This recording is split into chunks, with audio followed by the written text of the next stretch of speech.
കേരള നിയമസഭാ തിരഞ്ഞെടുപ്പിന് ശേഷമുള്ള എക്സിറ്റ് പോൾ ഫലങ്ങൾ പുറത്തുവരുമ്പോൾ സംസ്ഥാനത്തെ രാഷ്ട്രീയ അന്തരീക്ഷം വലിയ അനിശ്ചിതത്വത്തിലൂടെയാണ് കടന്നുപോകുന്നത്.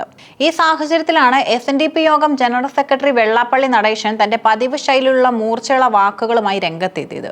എക്സിറ്റ് പോൾ ഫലങ്ങളെ പൂർണ്ണമായും തള്ളിക്കളഞ്ഞ അദ്ദേഹം UDF അധികാരത്തിൽ വന്നാൽ ഉണ്ടായേക്കാവുന്ന സാമൂഹിക രാഷ്ട്രീയ മാറ്റങ്ങളെക്കുറിച്ച് കടുത്ത ആശങ്കകളാണ് പങ്കുവച്ചത്. സാധാരണഗതിയിൽ എക്സിറ്റ് പോളുകൾ ഒരു ട്രെൻഡ് സൂചിപ്പിക്കാറുണ്ടെങ്കിലും അവ പലപ്പോഴും യാഥാർത്ഥ്യവുമായി ബന്ധമറ്റവയാകാറുണ്ടെന്ന് വെള്ളാപ്പള്ളി നിരീക്ഷിക്കുന്നു. 4-ാം തീയതി പെട്ടി പൊട്ടുന്നത് വരെ കാത്തിരിക്കുകയെന്ന അദ്ദേഹത്തിന്റെ വാക്കുകൾ രാഷ്ട്രീയ വായനക്കാർക്ക് ഒരു മുന്നറിയിപ്പാണ്. ജനവിധി എന്താണെന്നറിയാൻ ഔദ്യോഗികമായ എണ്ണൽ നടക്കുന്നത് വരെ കാത്തിരിക്കുക എന്നതാണ് ഒരു ജനാധിപത്യ വിശ്വസ്തതയുടെ കടമയെന്നും അദ്ദേഹം ഓർമ്മിപ്പിക്കുന്നു. പലപ്പോഴും സാമ്പിൾ സർവേകൾ താഴെത്തട്ടിലുള്ള സാധാരണക്കാരന്റെ മനസ്സ് പൂർണ്ണമായും തൊടാൻ കഴിയില്ല എന്ന യാഥാർത്ഥ്യം കൂടി ഇതിന് പിന്നിലുണ്ട്. വെള്ളാപ്പള്ളി നടേശന്റെ പ്രതികരണങ്ങളിൽ ഏറ്റവും കൂടുതൽ ചർച്ചയായത് UDFന്റെ അധികാര പ്രവേശനത്തെക്കുറിച്ചുള്ള അദ്ദേഹത്തിന്റെ നിരീക്ഷണങ്ങളാണ്. UDF ഭരണം വന്നാൽ അത് യഥാർത്ഥത്തിൽ കോൺഗ്രസിന്റെ ഭരണമായിരിക്കില്ല, മറിച്ച് മുസ്ലിം ലീഗിന്റെ ഭരണമായിരിക്കുമെന്നാണ് അദ്ദേഹം തുറന്നടിച്ചത്. പാണക്കാട് സാദിഖ് അലി ശിഹാബ് തങ്ങൾ VD സതീശനെ പിന്തുണച്ച് സംസാരിച്ചത് വെള്ളാപ്പള്ളിയെ ചൊടിപ്പിച്ചിട്ടുണ്ട്. കോൺഗ്രസിനുള്ളിൽ ആര് മുഖ്യമന്ത്രിയാകുമെന്ന് തീരുമാനിക്കേണ്ടത് ആ പാർട്ടിയുടെ ഹൈക്കമാൻഡോ MLA-മാരോ ആണ്.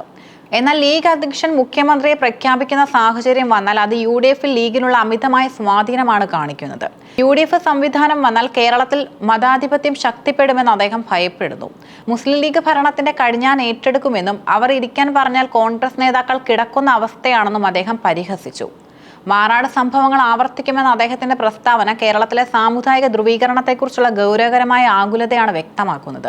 താൻ ഒരു ഇടതുപക്ഷ അനുഭാവിയാണെന്ന് നേരിട്ട് പ്രഖ്യാപിച്ചിട്ടില്ലെങ്കിലും പിണറായി സർക്കാർ വീണ്ടും അധികാരത്തിൽ വരണമെന്ന് തന്റെ വ്യക്തിപരമായ ആഗ്രഹമാണെന്നും വെള്ളാപ്പള്ളി വ്യക്തമാക്കി. മുഖ്യമന്ത്രി പിണറായി വിജയനെ ഒരു ശുദ്ധനെന്നാണ് അദ്ദേഹം വിശേഷിപ്പിച്ചത്. എന്നാൽ ഭരണ സംവിധാനത്തിലെ ചില പാളിച്ചകളെയും അദ്ദേഹം വിമർശിച്ചു. പ്രത്യേകിച്ച് മുഖ്യമന്ത്രിയുടെ ഓഫീസ് ശരിയായ രീതിയിലല്ല പ്രവർത്തിക്കുന്നതെന്നും മുഖ്യമന്ത്രി പല കാര്യങ്ങളിലും അറിയുന്നില്ലെന്നും അദ്ദേഹം കുറ്റപ്പെടുത്തി. 10 വർഷം തുടർച്ചയായി അധികാരത്തിലിരുന്നത് CPM-നെ അലസരാക്കിയോ എന്ന് അദ്ദേഹം സംശയിക്കുന്നു. LDFന്റെ താഴെത്തട്ടിലുള്ള അണികൾ തിരഞ്ഞെടുപ്പ് പ്രവർത്തനങ്ങളിൽ വേണ്ടത്ര സജീവമായിരുന്നില്ല. കൂടാതെ ന്യൂനപക്ഷ വോട്ടുകൾ മുൻപത്തെ പോലെ LDFന് അനുകൂലമായിട്ടില്ലെന്ന നിരീക്ഷണവും അദ്ദേഹം പങ്കുവച്ചു. ആലപ്പുഴയിലെ സ്ഥാനാർത്ഥി നിർണയം പാളി ഇതിനൊരു ഉദാഹരണമായി അദ്ദേഹം ഉയർത്തിക്കാട്ടുന്നു.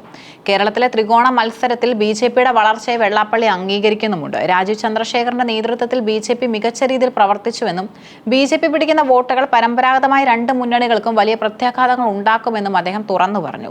വോട്ട് വിഹിതം വർദ്ധിപ്പിക്കുന്നത് കേരള രാഷ്ട്രീയത്തിൽ BJP ഒരു അനിശ്ചിത ശക്തിയായി മാറുന്നതിന്റെ ലക്ഷണമാണെന്നും അദ്ദേഹം സൂചിപ്പിച്ചു. UDFലെ മുഖ്യമന്ത്രി സ്ഥാനമോഹികളായ നേതാക്കളെ വെള്ളാപ്പള്ളി UDFലെ മുഖ്യമന്ത്രി സ്ഥാനമോഹികളായ നേതാക്കളെയും വെള്ളാപ്പള്ളി അതിരൂക്ഷമായി വിമർശിച്ചു. KC വേണുഗോപാൽ, VD സതീശൻ, രമേശ് ചെന്നിത്തല എന്നിവർ അധികാരത്തിനായി നെട്ടോട്ടം ഓടുകയാണെന്നും അതിനായി ഹോമങ്ങളും തുലാഭാരങ്ങളും വരെ നടത്തുകയാണെന്നും അദ്ദേഹം പറഞ്ഞു.